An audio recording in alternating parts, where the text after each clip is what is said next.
નમસ્તે મિત્રો, ધર્મ મનીષ પંડ્યા ઓફિશિયલ ચેનલ પર હું મનીષ પંડ્યા આપ સૌનું સ્વાગત કરું છું. મિત્રો, શ્રાવણ સુદ ત્રીજ એટલે કે ફૂલ કાજળીનું વ્રત. આ વ્રત મોટે ભાગે કુમારિકાઓ અને નાની કન્યાઓ કરતી હોય છે. વહેલા પરોઢીએ ઉઠી નાહવું પડે, આખો દિવસ નકોરડો ઉપવાસ કરવાનો, જ્યારે પાણી પીવું હોય ત્યારે ફૂલ સૂંઘીને પીવું, નદી કાંઠે જઈ શિવ પાર્વતીની પૂજા કરવી, સાંજે ગોળજ ટાણે આવતી ગાયોનું પૂજન કરી પછી જમવું અને આખી રાત જાગરણ કરવું.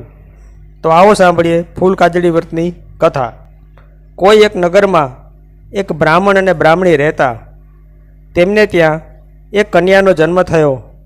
તે ધીરે ધીરે મોટી થવા લાગી. ત્યારે બ્રાહ્મણે તેની કુંડળી તૈયાર કરી, પરંતુ આ કુંડળીમાં લગ્નનો યોગ હતો નહીં. આ તો બહુ મોટી મુશ્કેલી ઊભી થઈ. બ્રાહ્મણ અને બ્રાહ્મણી મૂંઝાવા લાગ્યા. બ્રાહ્મણ એક સમયે યાત્રામાં પુણ્ય કમાવા માટે જઈ રહ્યો છે.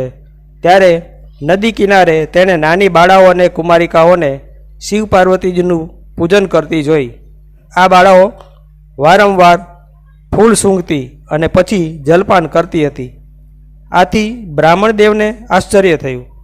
બ્રાહ્મણદેવ તેમની પાસે ગયા અને જઈ અને કુમારિકાઓને પૂછ્યું, બહેનો, તમે લોકો આ કયું વ્રત કરો છો?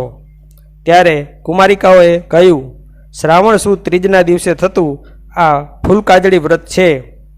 બ્રાહ્મણે પૂછ્યું, તેનાથી શું ફાયદો થાય છે? ત્યારે દીકરીઓએ જવાબ આપ્યો, આ વ્રત કરવાથી બાળાઓને મનગમતો વર મળે છે. બ્રાહ્મણે સંપૂર્ણ વિધિ પૂછી અને તેને પણ આ વ્રત સારું લાગ્યું. ત્યાંથી બ્રાહ્મણદેવ જ્યારે ઘેર આવ્યા ત્યારે બધી વાત કહી જણાવી અને તેની દીકરીને વ્રતની વિધિ પણ કહી સંભળાવી.